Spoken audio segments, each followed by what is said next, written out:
Hello and welcome into Not All There. I am Chad. I am your host.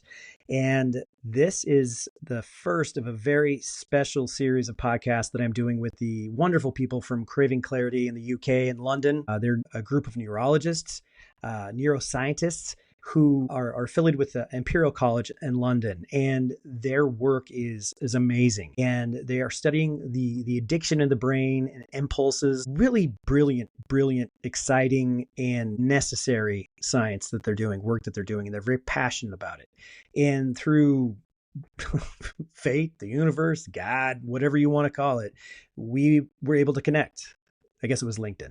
Anyway, we were able to connect, and we got together and found that we're all very passionate about treating addiction and bringing addiction, sobriety, recovery out of the shadows and make it okay to talk about and make it mainstream and help people feel safe and seen and heard and to help to eliminate these stigmas and the fucking shame that goes along with society, cultures, and addiction. You know, we're people, man, just like you, right? Just like you. And, there's certain aspects of society that really look down upon people who, for me, an alcoholic or a drug addict or a person who, addiction is so many different things. It's so many different things. It's not just substances or gambling or sex or food, relationships, toxic relationships. People are addicted to chaos, doom scrolling, right? Self-harm, so many different things, road rage. I mean, all this stuff is an addiction, right? It truly is. Like if you get high off of doing it and you do it repeatedly and repeatedly and you can't make it through your day without doing it, I wonder. Anyway, today's first episode is with the lovely Hajer, and we talk about how to address, sobriety, addiction, recovery, just in normal everyday conversation.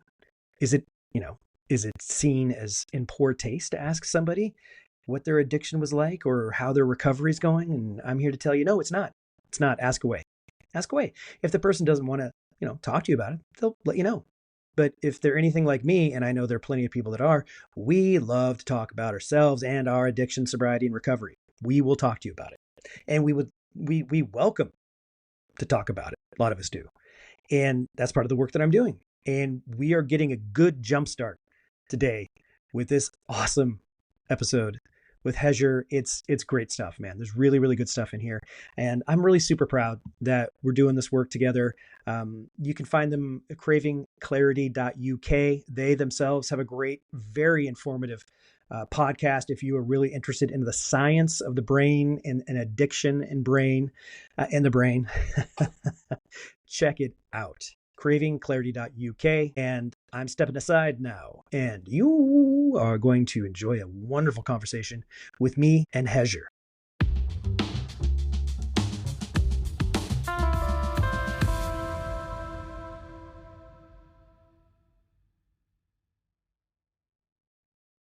All right, welcome in, everybody. I'm Chad with Not All There, recovering alcoholic, sober coach, dad, husband, many things.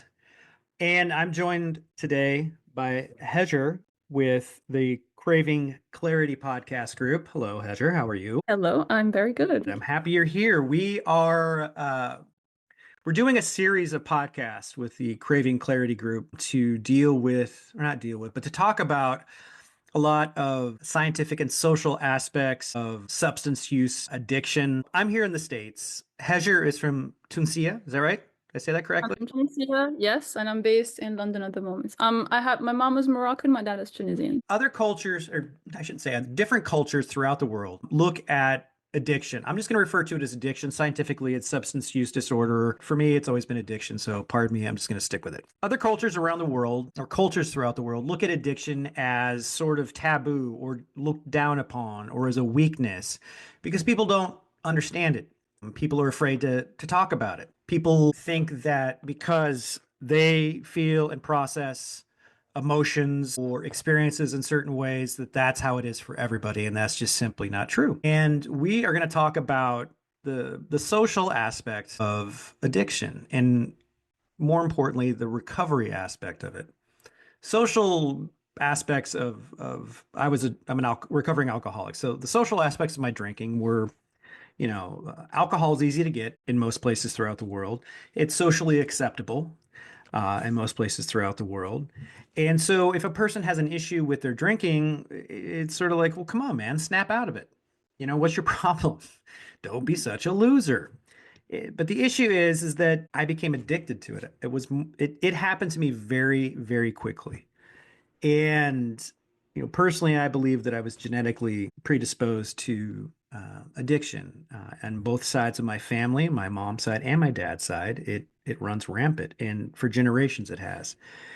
And I got it, and I was in denial for a long time, and I got really bad. And the drinking became sort of my identity, right? It was who I was. I was kind of lost for a lot of my life growing up, and even through young adulthood. I didn't really know who I was, what I was supposed to be doing.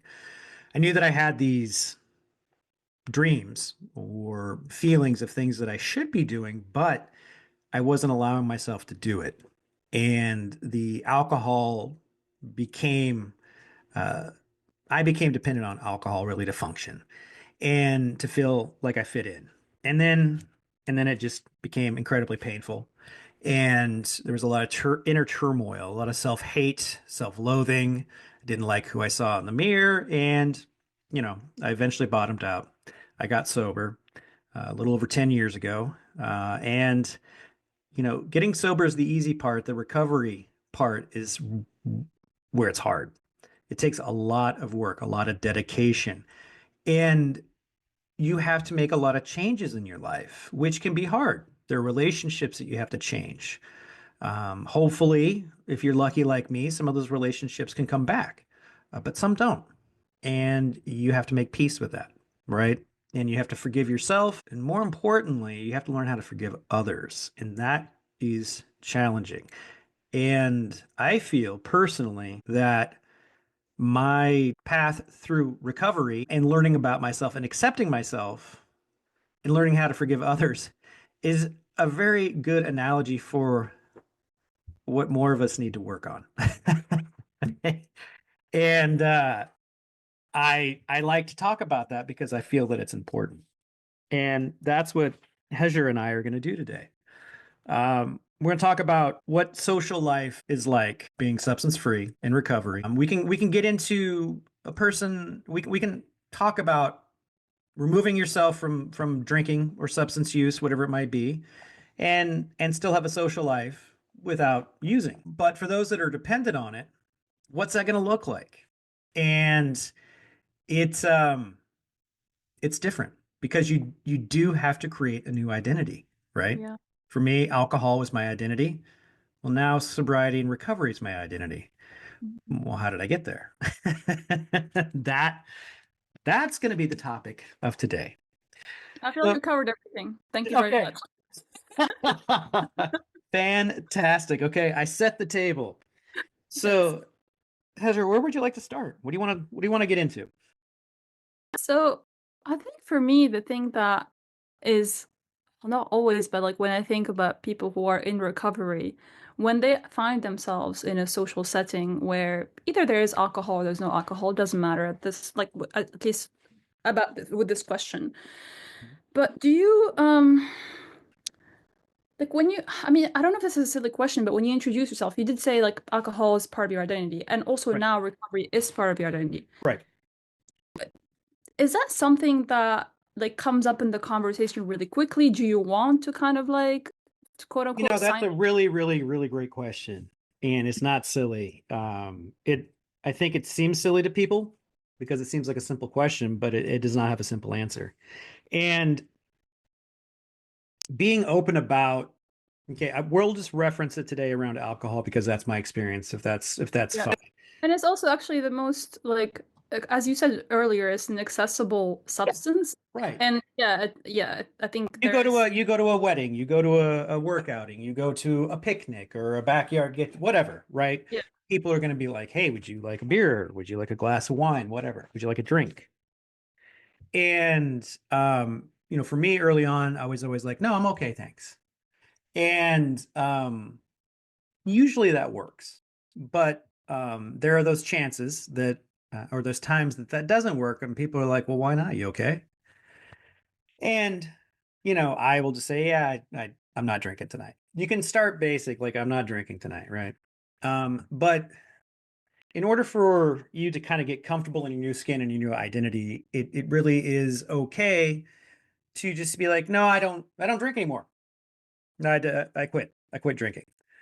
And you can kind of make fun of it. People are like, "Well, why?" Like, "Well, I had to," and then you can laugh, right? But it it really is important to, as early as you can in the recovery, to just acknowledge that Mhm.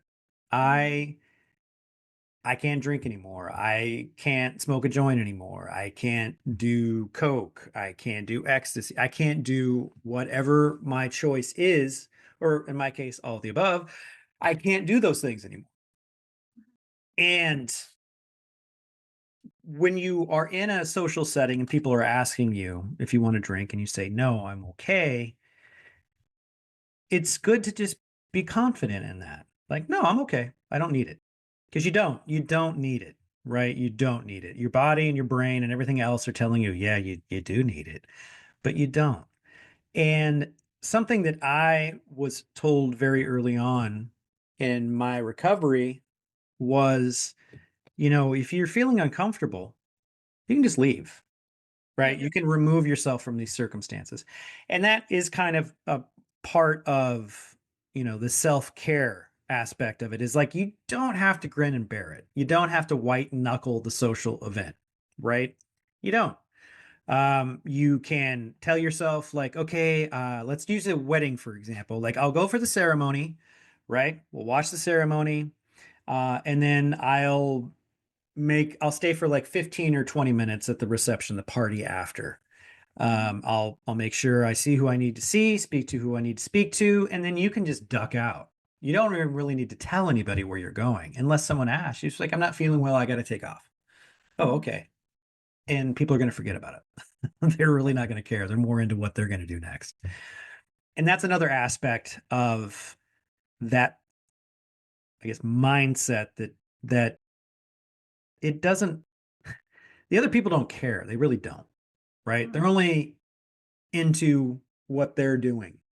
They ask, and they may ask why, and you give them an answer. And more often than not, whatever, that's fine. They don't care, right? It's not, it's not really about you. It's more about them. And that's a good thing to remember, right? It, whatever is going on with them, it's not your business, right? It isn't. Yeah. And whatever's going on with you, it's not their business. And that's fine. That's totally fine. You're not being a dick, right? Yeah. You're not. You have to learn how to protect yourself and be confident with that. But does this exchange that you just mentioned talked about when you're like, oh yeah, not tonight, or I quit, or this and this happened, if you want to like get deep with a person, Yeah, right? right. Do you feel and I'm assuming that sometimes it is met with a lack of understanding or some sort of awkwardness, or you're like, oh shoot, that's what I told you earlier. Like, I don't want to trigger you. Like, Yeah, okay, yeah, fine, yeah. okay, you don't want to drink.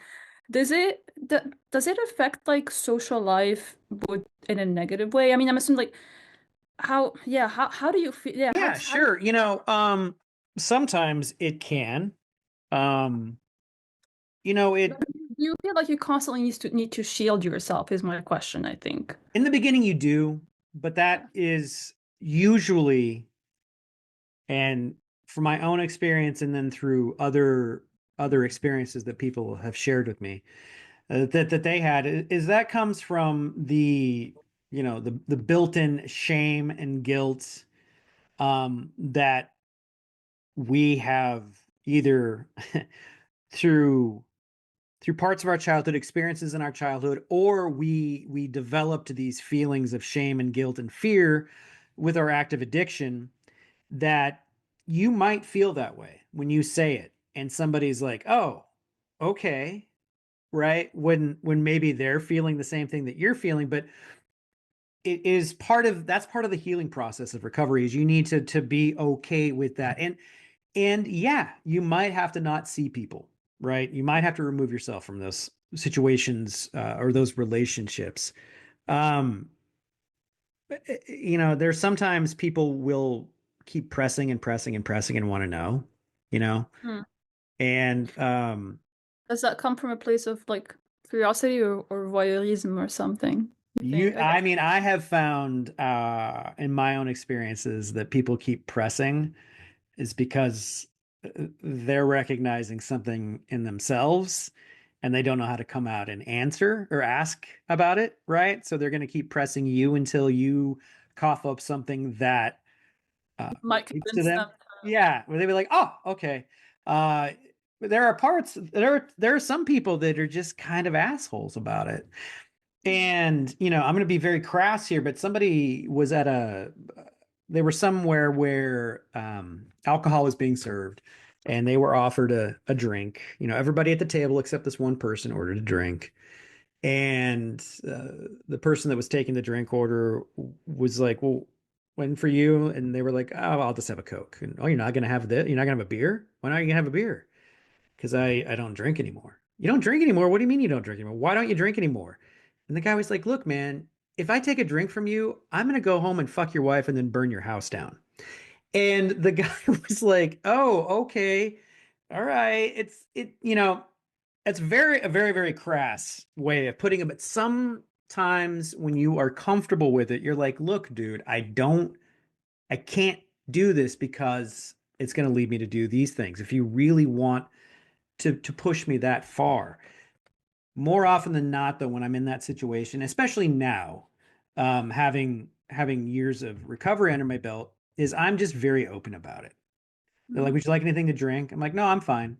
And if they ask, like, "Oh yeah, why is that? You don't want to drink?" I'm like, "No, I'm an alcoholic. I can't drink anymore, or I don't drink anymore." Yeah. And that does lead to other conversations. Sorry, I cut you off. But what I find strange is this like even this double question like, oh, why not? Like, are you sure? Why is that? Like, I don't understand this thing about society that alcohol is so such a core essential, thing to hangouts that someone can't just like pass on a drink. I don't understand.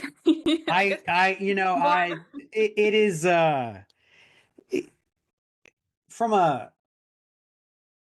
from my perspective, Mhm. you know, um, I grew up in a working class environment. A lot of machismo, a lot of manliness, right? And it was sort of what you do. We are we are these type of people. We fit into this portion of society. We recognize ourselves as this. Therefore, we need to present ourselves as such. And the way that we present ourselves is we work hard, we drink hard, we fight hard, all these things.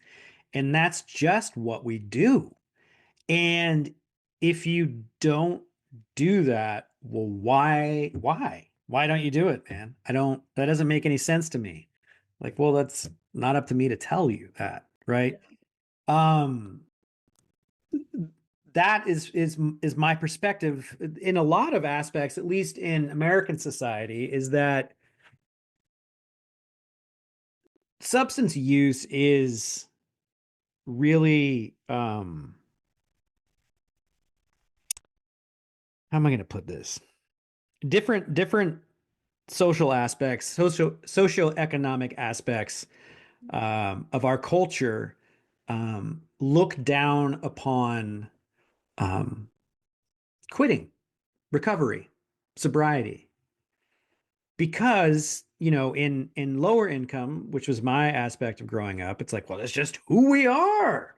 You don't do that. You're not one of us anymore. You're Yeah, you're you don't need outside. to hurt. Yeah. Yeah, but on the other side of that coin, on the upper end of the socioeconomic ladder, well, we're not those kind of people. We don't have those kinds of problems. We can't be seen having a person in our household that is addicted to alcohol. No, no, no, no. You're not addicted. You're not addicted. You just need to control it. Enjoy it. Enjoy it. Just control it. You're going to be okay. Look at your father. Look at your father. He's he controls his drinking. It's like, well, maybe he does in front of you, but not when he's not here. So, it's also fear, I think, is a lot of it as well. Like In what sense? that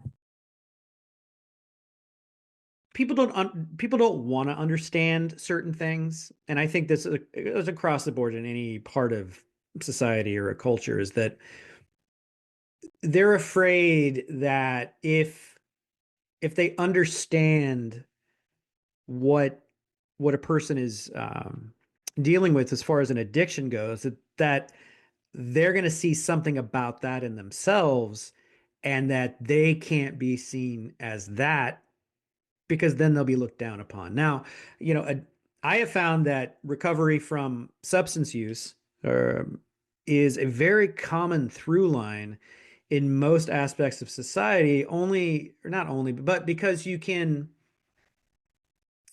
to be recovering from something, right? Whether it's a substance, whether it's a part of a relationship, a career choice, um, any kind of decision that you made, right? You're going to recover from it in some aspect, okay? And but you don't have to really explain yourself with that.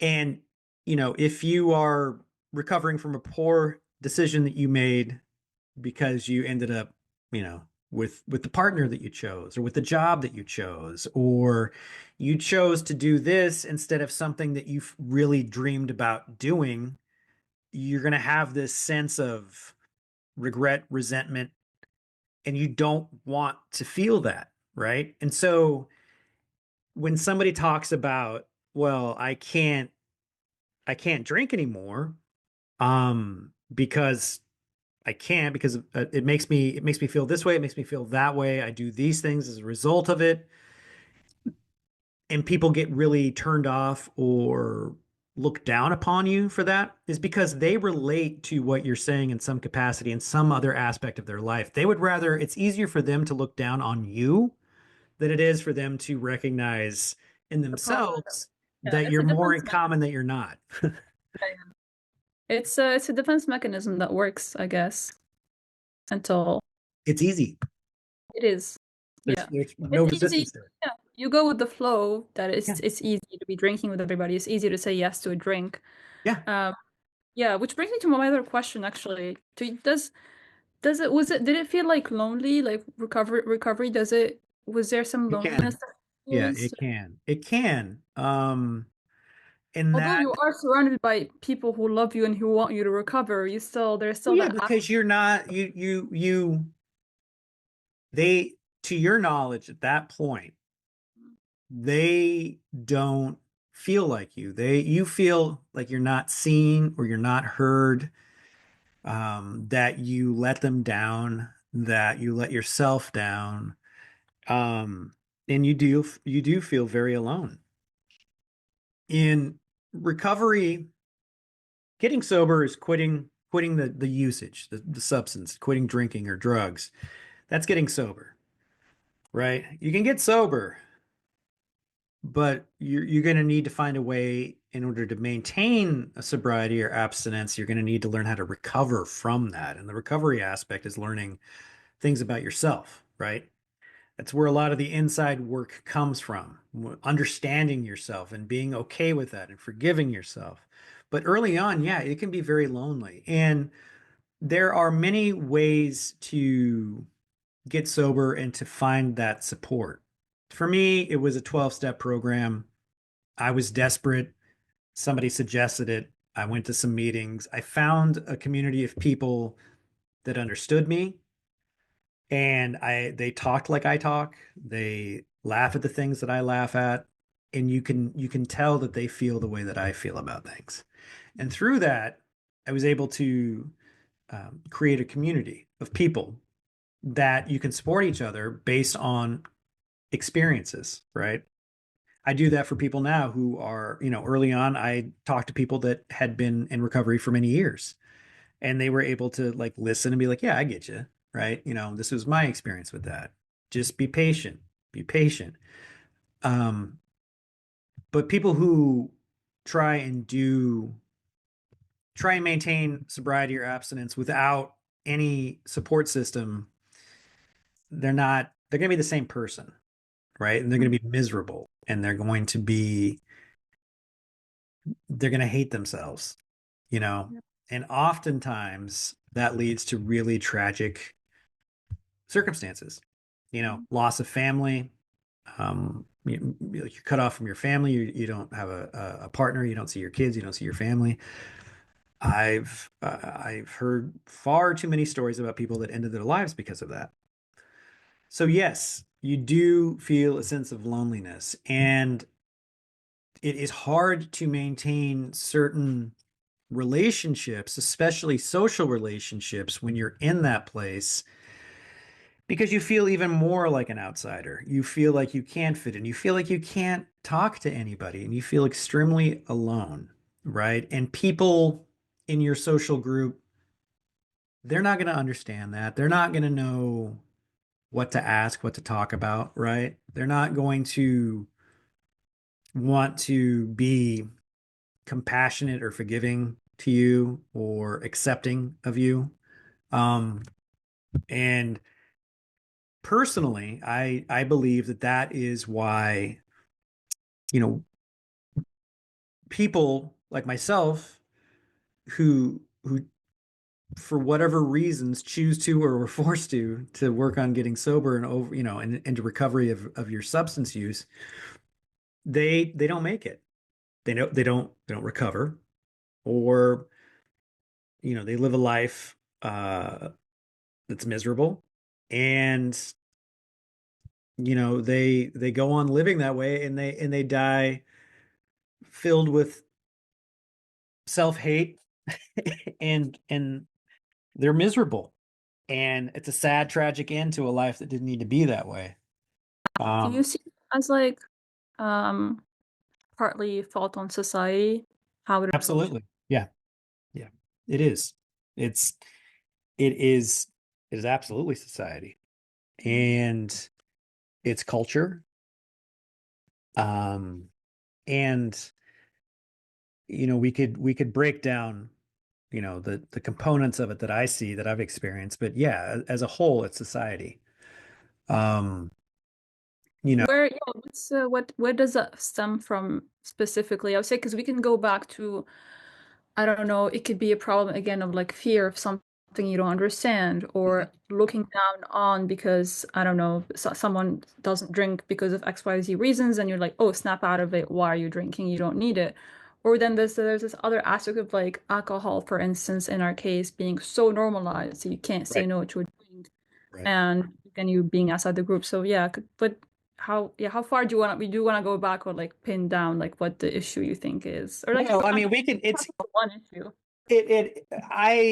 how can I frame this? Or I guess what's your experience? We could start with that. Well, my experience is that it is. We'll stick with alcohol. Alcohol use is accepted. It's celebrated. I mean, it's easy to market, right? I mean, if you Yeah. if you look at it as a social aspect, like, you know, you can go back, centuries to find marketing for, you know, drinking, right? I mean, shit, even sailors back in the day, they couldn't bring water along because it would spoil, so they would bring ales, right? They would bring wine, they bring beer, and that's what they would drink. And so it has this just like it's just part of our life. And through time, it's just been accepted as like, well, that's what we do. This is who we are. That's what we do. And it doesn't matter like, oh yeah, man, yeah, he's a good guy, he just can't handle his liquor, he'll be all right, right, Hmm. he'll be fine, he just can't handle it. Don't hate him for it. In my family, it was just like, oh well, that's that family, that's just who they are, that's just what they do. Is And that like, hasn't happened? Yeah. yeah, and pretty soon you start believing it, right? Yeah. As a family, as an individual, well, this is who we are, that's what we do. This is the hand we were dealt, and this is what we do. This is who we are. And it's easy for me to see individuals that come up through these environments that are rebelling against it, and they end up doing they're getting in trouble for things. They're acting, people would say they're acting out. Well, maybe they're acting out because they don't understand that they're actually resisting what they're being told is who they are, right? And it's like, well, fine, fuck it. If this is who we are, then I'm going to take it to the nth degree, you know? I'm gonna go from I'm gonna start stealing cars. I'm gonna start committing these crimes. I'm gonna, like screw you, I'm gonna show you. And that's a lot of it. And I have heard stories from people that live that way. That were like, well, we fine, fuck it. If this is who we are, then I'm gonna really show you who we are. And, they're lucky through processes, through even time in being incarcerated, they were able to accept that, yeah, maybe that's how I grew up. Maybe that's who my family perceived us as being, but that's not really who I am. And that's not who they are, really, but that's just what we have been told that is who we are. It's sort of like, in some aspects, it's kind of like an oppression, just keep feeding this group of people alcohol and that'll keep them where they are because then we'll just tell them that's who they are, right? That's kind of a one way of looking at it, and it's not that hard to get there from where I sit. Yeah, it is a it's, and again, I think as you said, it even within cultures, like the types of stigmas are like the same but also different. Like for example, I mean I'll share this on air, but like for me, for my like drinking alcohol is against my faith. I did go through a period where like, oh yeah, I tried here and there, and I'm like, you know what? I don't know. I actually don't like it. I'm not enjoying it. So then I'm like, okay. Lucky you. Um, but then now, if I'm at like in a social setting and I'm being offered a drink, or I'm gonna go through the very, very tiny non-alcoholic drink section, usually half of them are not available. Right. Uh, I go like, yeah, I'll just have this, and I feel like I always have to preface, oh yeah, no, I stopped drinking. I said like, yeah, I used to, but it was a decision of mine to stop. And it's just like, why? Like, why? I can just say that no, I don't No, drink, or thank you. I'll just have water. You know what? it's, I do relate with you on that level. It's like, why do I like, yeah, if I don't need to feel lonely. It's like I can definitely socialize with you without this. I would actually rather socialize with you without this because Right. then I There's know no that I want to pressure. be there. Exactly. There's no pressure. There's no awkwardness. There is this innate desire, or not desire, but I not even innate. I don't even think we realize it that we put so much pressure on other people and on ourselves to fit in that Yes. we cannot allow someone else to act or seem different than how we feel, Mhm. right? And but that's how, to me, addiction speaks to so many more aspects of society or cultures, right? That, I have to resist against this belief that I am a piece of shit because I'm an alcoholic and I can't function without alcohol. I'm just this like loser, right? And in perceptions, at least here, I grew up in the States, so that's my reality, it's my perceptions. Here, it's, you know, I am an alcoholic. This is what it looks like, right? And but people cannot grasp that because they see an alcoholic as someone who sleeps on a park bench. They see someone who's shuffling through the streets with a bottle and a brown paper bag. That is an alcoholic. You're not an alcoholic. And it's like, no, man. No. No. See, that's the fucking problem, is like, yes, an alcoholic is an alcoholic. I mean, I see, that's where I'm coming from. I have this like passion to put myself out there, is because I'm just your average straight white American male, right? I'm just a guy. And when I tell people that I'm an alcoholic, they kind of look at me like, "Really?" Like, "Yeah. Mm. Yeah. Yeah, this is it, man. This is it." And Especially if they look like you or you look like them, it's like they'd yeah, probably be like, they oh shit, can't like, yeah. understand it. They cannot understand it. And I told a few friends of mine, I'm like, look, things are the way they are in our country, and We're going to have to just hang tight and write it out. Saying that, well, apparently, being a straight white 50-year-old male, I can say whatever I want right now. So great. I'm going to take advantage of that. And I'm going to just say to you, look, everybody, this is an alcoholic. This is a drug addict. This is what it looks like. Okay? Like, stop. Just stop. It's not it's not that they have different colored skin or they identify as a different gender than I do, or they live in a different neighborhood, that is what an addict or an alcoholic or somebody who is doing freakish things. No, man, look, I did it all. I did it all. And I'm here to spread that word that look, we are all more alike than you think, because I am an alcoholic and a drug addict. This is what it looks like, right? So let's have an open dialogue about these things. Let's not be so fucking scared to talk about this stuff. And that's what you and I are talking about right now. It's like, yes, let's not Yeah. let's open up the dialogue. Let's not be afraid to talk about these things. If you want to know, ask me. I'll tell you, and I believe that we need more of that out there to have the conversations, to don't feel shitty for asking me a question, right? Don't. And I'm not going to feel shitty for you, trying to pigeonhole me as something that I'm not. It's just because you don't understand and that freaks you out. Yeah. Okay, I'll ask you a difficult question. It's difficult for me to ask, not maybe difficult for you to answer, but I'll try to phrase it. I don't even know how it's going to come out. But so you said earlier how like, issues with society wanting to have you think that you're, a piece of shit and you don't deserve love and you don't deserve compassion and empathy. Right. Now, I find myself, and this is like, I guess just like a, a reflex thought in a way. If I meet someone who's in recovery and they mentioned that they just, for instance, they just got with a someone like, a partner, their relationship, and immediately my brain thinks, oh wow, the partner must be really brave to like, ha Yeah. think that they might have to put up with something in the future. It's like kind of like I'm Uh, sorry, I'm gonna use it, but this is how it's like a ticking bomb. Like yeah. shit, like Sure. I'm Yeah. sorry, like this is literally No, the most no, sensitive question, but like, don't, I don't know who you to know, ask. because um that's actually is a very, very good question, and I'm glad you asked it. I've never had a conversation about that. You know, there is sort of a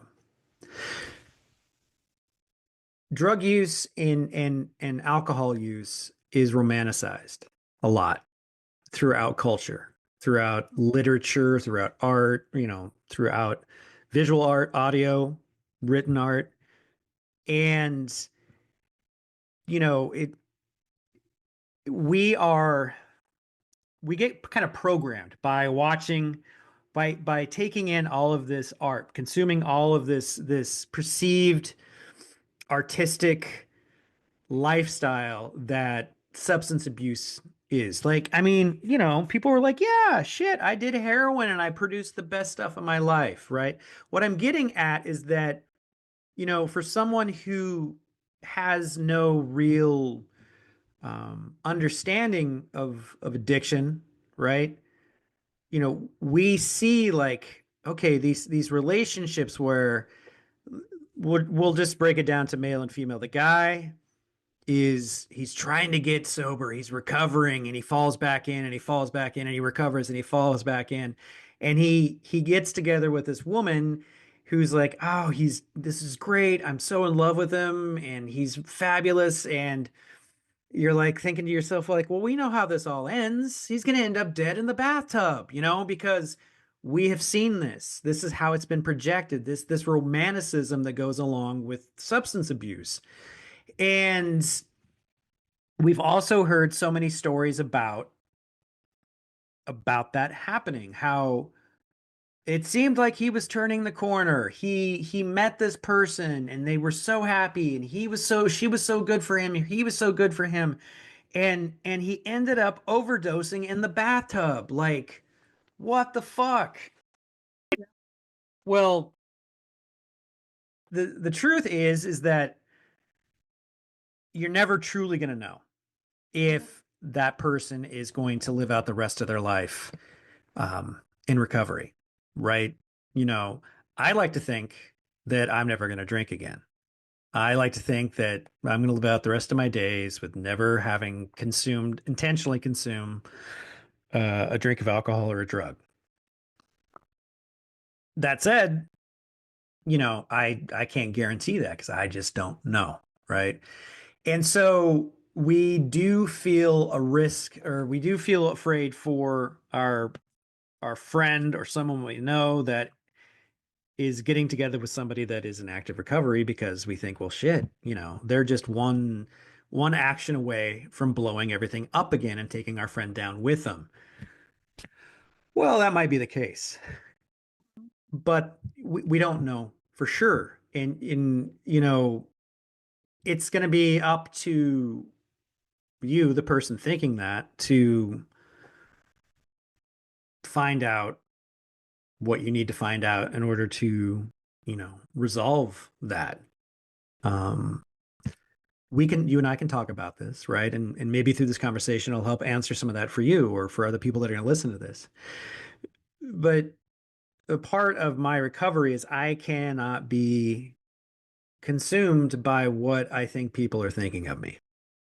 What they think of me is none of my business, right? So if my partner's friend is really concerned for them because of my past substance use, that hurts. But you know what? I can't let it hurt me because that's not my business. That's how they perceive me, and I can't consume myself with that, right? Do you blame them for Not at all. having that Nope. thought? I don't. But it's like, yeah, I guess. Hmm. In the beginning, I would, for sure. I mean, you know, so I went through a lot of traumatic experiences as a child. And through through a lot of therapy during my recovery. Like I'm a huge advocate for taking care of your mental health in recovery, whether it's through therapy or some other way of dealing with the mental health aspect of your recovery. Because whether it's something that you experienced early in your life as a trauma, right? Or things that you experienced while you were out there doing what you were doing, right?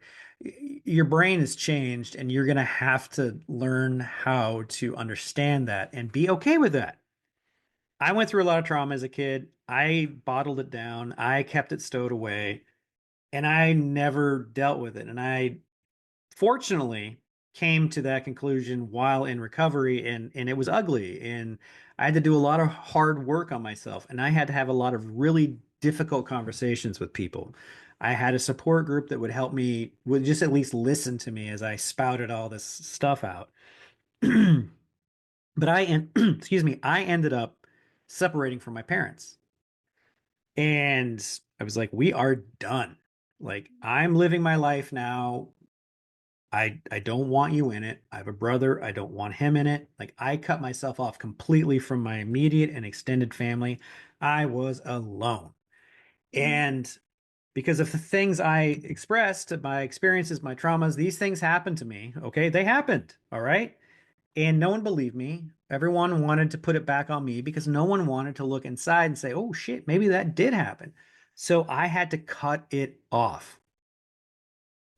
I was angry. I was really, really angry. And I blamed them. Now I have a relationship with my parents that I never thought I would have, and with my brother. Right, my parents are uh, in their 80s, and they're in very good health for people their age, but they're in their 80s, right? I mean, you know, they're on the clock. Could happen at any time. And I know now, though, when that day comes, that we're cool. We made up. We now understand each other. We got to a point where we could understand and move past it. And so to be specific to your question, no, I don't blame people for Yeah. thinking that way, right? I don't. I used to, but that did nothing more than it did nothing to them, right? Like, fuck you for thinking that. That does Mhm. nothing to them. If I'm going to say it out loud or not, I'm going to say it to myself, and I'm going to keep that, and I'm going to carry it. And that just builds and builds and builds, right? That can lead to a relapse. That can lead to the tragic end that your friend is afraid is going to happen. But people only know what they know, right? And if they don't understand or they don't know who you are or what recovery looks like, you can't blame them for it, Mhm. right? And too often, even for people that are in long-term recovery, we get offended when somebody might say something like that. That are you, why are you getting together with that person? They're just going to end up self-destructing and taking you down with them. It's like, well, I'm sorry you think that way, but that's probably not going to happen. It's how I would think about it now. A Mhm. few years ago, it would have been completely different. And that's why I feel so strongly about people in recovery need to be a little more vocal, a little more open about our process, our recovery, what it's like for us, so that at least you can have a dialogue about it, Yeah. right? Yeah. Yeah, so okay. So what would you so okay, you don't blame them, but I suppose there's a way of mitigating these thoughts or having this, as you said, this open dialogue to ask the questions and try to understand. Otherwise, I feel like we're just gonna end up in a sort of a circle where Yeah, um I would only get with someone who is in active recovery if I know how recovery or how the process looks like from like a past experience, not myself maybe, or like I had like with the person. So it kind of like an echo chambery, but it creates it these like is. It people are is. like not really talking to each other, and the stigma is like it's even It's worse. very much an echo chamber, and it's an echo chamber filled with people that, again, people only know what they know, and Yeah. you know, how should I put it? They only know what they want to know because that's all that they want to know. Mhm. And we are societies are pumped full of opinions and noise and ideas that aren't true. They're just not true. And we like to take the easy way. We don't like to put effort in, right? Especially here in America. We're fucking lazy. We're lazy emotionally, we're lazy intellectually because our society is constructed that way, right? You know, our my kids who are incredibly smart, God, I'm so grateful that I have healthy smart kids. Um they are not taught to be a thinker. They are only taught to take a test. And it really irritates me. Um but then okay, so that's that. So then it falls upon me as a parent to have some self-awareness about, okay, well, let's talk about these things. Let's try and bring some relativity to it. Like, I'm very much a middle of the road person because I choose to be, because I believe that it's important to hear both sides, right? So we will look at this. The sides in this conversation are the people who are in recovery and the people who are, they don't have any dependence on substance, right? So the non-dependent people have no clue what's going on with the people that are in recovery, because how can you be like that? Because I'm not like that. So because I'm not like that, you shouldn't be like that.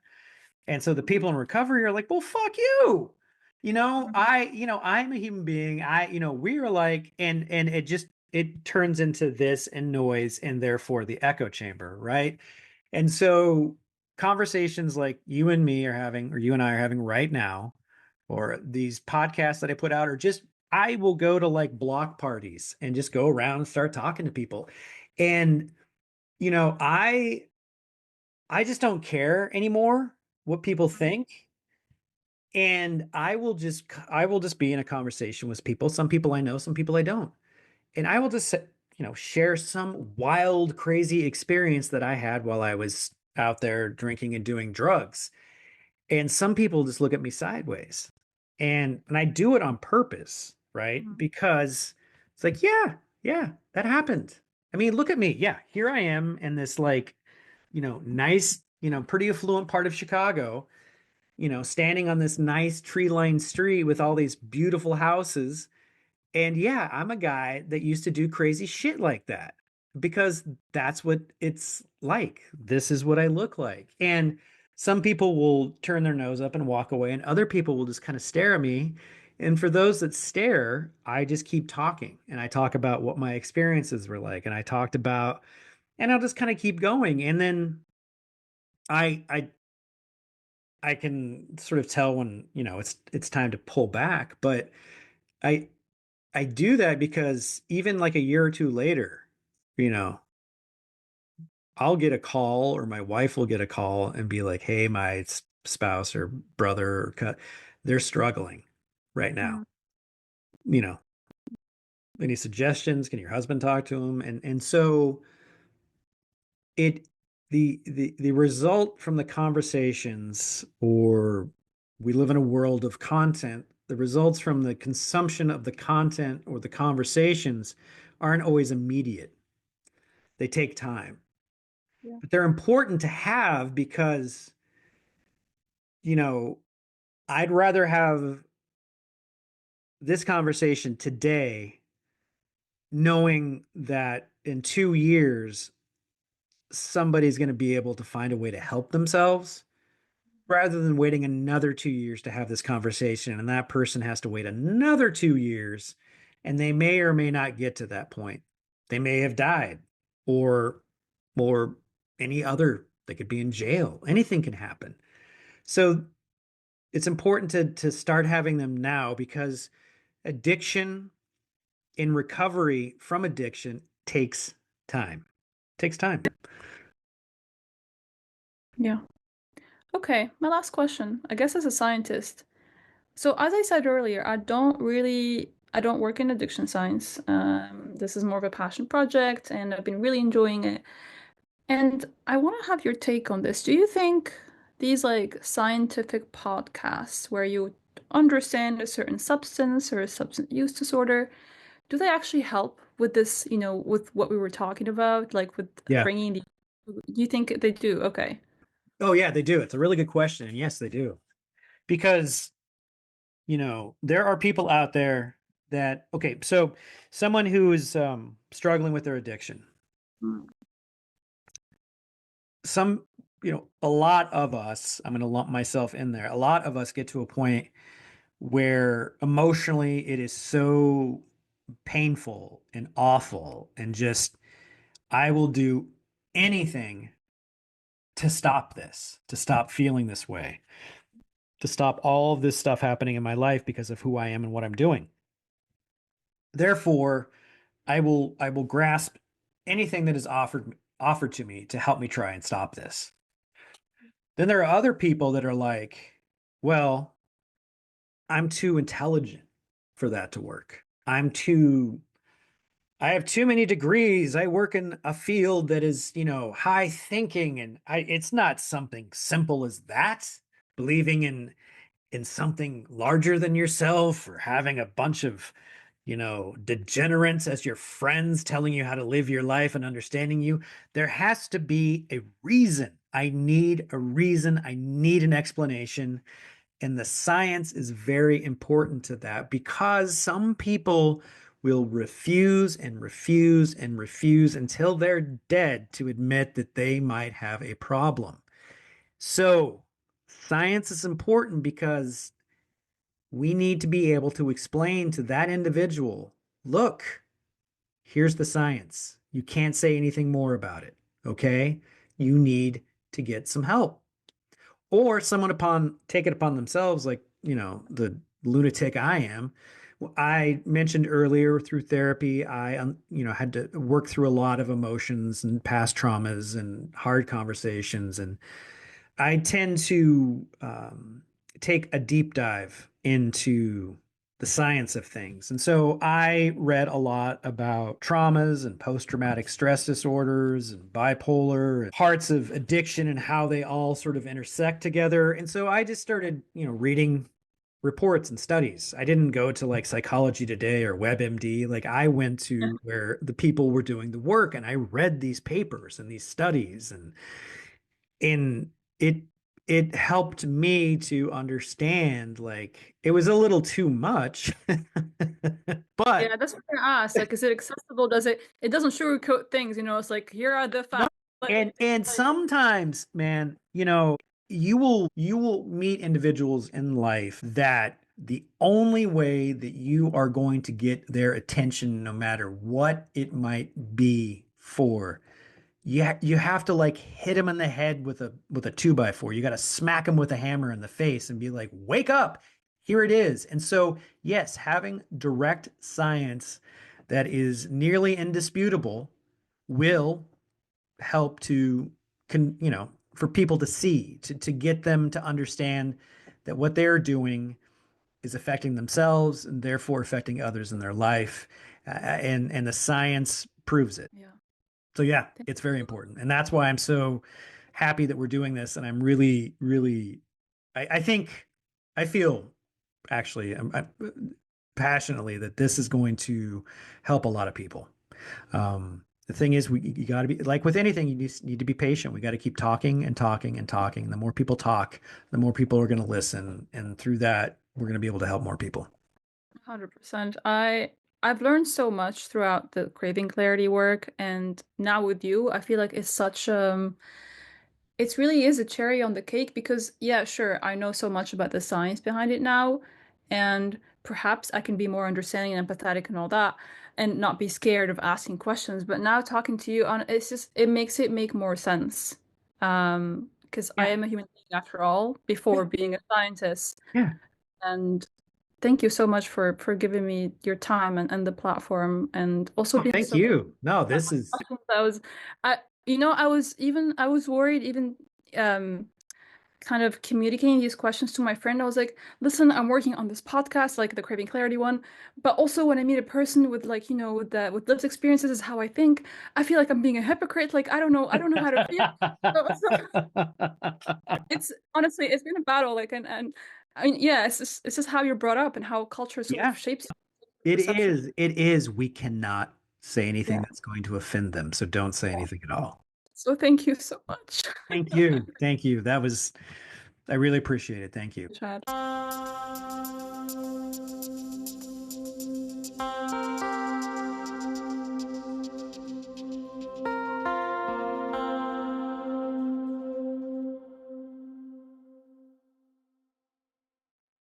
That was such a fun conversation. I talked a lot.